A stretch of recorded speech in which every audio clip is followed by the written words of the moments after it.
मेरा next question ये है कि सेंट्रल लेवल की काउंसलिंग और स्टेट लेवल की काउंसलिंग में क्या अंतर होता है?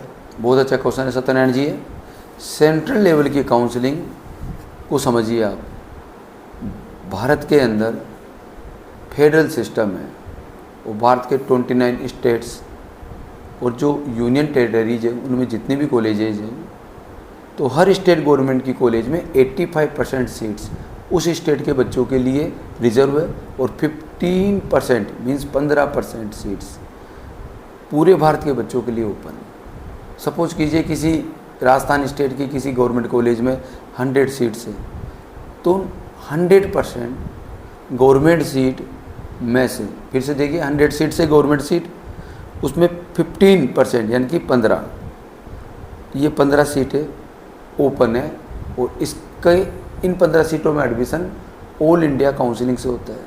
अगर किसी कॉलेज में गवर्नमेंट सीट 200 है तो ऑल इंडिया कोटे में गई, यहाँ से इसका 15% हो गया 30 सीट्स, तो 30 सीट्स में एडमिशन ऑल इंडिया कोटे से होगा और इंडिया के किसी भी कोने का बच्चा उसमें एडमिशन ले सकता है ऑल इंडिया काउंसलिंग से या सेंट्रल काउंसलिंग से।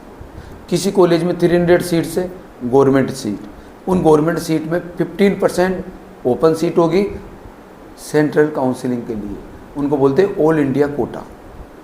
ऑल इंडिया कोटे की सीट में 300 के 15% हो गया आपके 45, तो 45 सीट्स ऑल इंडिया कोटा की है और इंडिया के किसी भी क्षेत्र का बच्चा, किसी भी राज्य का बच्चा, किसी भी शहर का बच्चा, किसी भी गांव का बच्चा इन 15% सीट्स में जो ऑल इंडिया कोटे की होती है एडमिशन के लिए पात्र है। और ऑल इंडिया कोटे की जो सीट्स है उनमें एडमिशन के लिए सेंट्रल काउंसलिंग होती है। स्टेट काउंसलिंग जो 85% सीट्स जो उसी स्टेट के लिए रिजर्व है जहाँ पर कि वो कॉलेज सिचुएटेड है, जैसे जयपुर की SMS मेडिकल कॉलेज, इसकी 15% सीटें, 15% सीटें ऑल इंडिया कोटे में आएगी और जिसका एडमिशन सेंट्रल काउंसलिंग से होगा, और 85% सीट्स स्टेट के बच्चों के लिए रिजर्व है, मतलब राजस्थान के बच्चों के लिए रिजर्व है और वो स्टेट लेवल काउंसलिंग से उनमें एडमिशन होगा। तो एक बार फिर से समझते, पूरे इंडिया में जो जितनी भी कॉलेजेज है उनमें जो स्टेट गवर्नमेंट की कॉलेज है उनमें 15% सीट्स ऑल इंडिया कोटे में जाती है और उन 15% सीट्स में एडमिशन भारत के किसी भी बच्चों का हो सकता है और उसके लिए काउंसलिंग जो की जाती है वो सेंट्रल काउंसलिंग की रहती है। दूसरी तरफ जो 85% सीट्स हर कॉलेज में अपने स्टेट के बच्चों के लिए रिजर्व है, उसके लिए जो काउंसलिंग की जाती है वो स्टेट लेवल काउंसलिंग होती है। इसके अतिरिक्त सेंट्रल गवर्नमेंट की यूनिवर्सिटीज़, डीम्ड यूनिवर्सिटीज़, इनमें आमतौर पर 100% सीटें ही ऑल इंडिया कोटे में जाती है। जैसे जिपमर की 100% सीट्स ऑल इंडिया कोटे में है, एम्स की 100% सीट्स ऑल इंडिया कोटे में।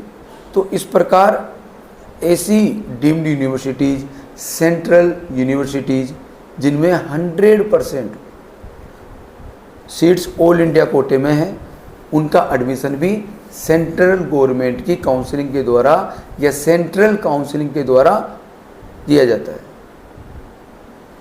सर मेरा अगला सवाल इसी से जुड़ा हुआ है। स्टेट लेवल की काउंसलिंग और सेंटर की लेवल की काउंसलिंग आपने बता दिया, लेकिन मैं जानना चाह रहा हूँ नेट की काउंसलिंग फीस क्या है? सेंट्रल काउंसलिंग की फीस ऑल इंडिया में सेम लगेगी। गवर्नमेंट कॉलेज के लिए सेंट्रल काउंसलिंग की फीस जनरल के बच्चे की 1000 है, ये नॉन रिफंडेबल है, ये काउंसलिंग फीस है।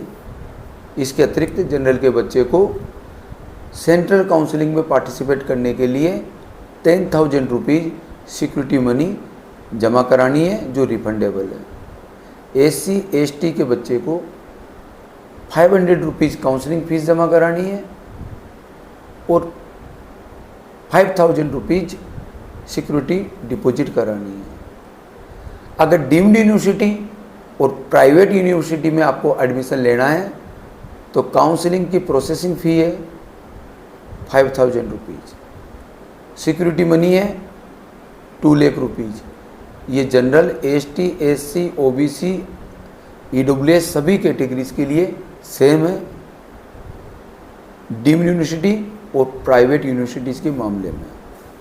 इसलिए एक बार फिर से समझ लें, स्टेट गवर्नमेंट की colleges, central universities, government universities, इन कॉलेजों की सीट्स के लिए जनरल के कैंडिडेट को और OBC के कैंडिडेट को 1000 रुपीज़ काउंसलिंग की प्रोसेसिंग फ़ीस जमा करानी है। 10,000 रुपीज़ सिक्योरिटी मनी डिपॉजिट कराना है जो रिफंडेबल है, कंडीशन अप्लाई ज़रूर है। इसी प्रकार ST SC के बच्चे को 500 रुपीज़ काउंसलिंग फ़ीस जमा करानी है और 5000 रुपीज़ सिक्योरिटी मनी डिपॉजिट कराना है, दोनों ही ऑनलाइन होंगे। डीम्ड यूनिवर्सिटी और प्राइवेट यूनिवर्सिटीज़ के मामले में सबके लिए इक्वल मामला है, चाहे जनरल हो, चाहे SC हो, चाहे ST हो, चाहे OBC हो, सभी को 5000 रुपीज़ काउंसलिंग फ़ीस जमा करानी है और 2 लाख रुपीज़ सिक्योरिटी डिपॉजिट जमा कराना है। सर मेरा नेक्स्ट सवाल ये है कि डीम्ड यूनिवर्सिटीज़ क्या होती है? डीम्ड यूनिवर्सिटीज़ अथवा प्राइवेट यूनिवर्सिटीज़ वो यूनिवर्सिटीज़ है जो अपने आप में यूनिवर्सिटीज़ है, लेकिन जिनका मैनेजमेंट आमतौर पर प्राइवेट होता है और इनकी फ़ीस गवर्नमेंट सीट से ज़्यादा होती है। जी सर, आपने काफ़ी अच्छा बताया नेट के बारे में। उम्मीद करते हैं कि सभी के डाउट्स क्लियर होंगे और सभी को आसानी से अपनी काउंसलिंग, बच्चों की काउंसलिंग। धन्यवाद सत्यनारायण जी, बहुत बहुत सभी दर्शकों को धन्यवाद।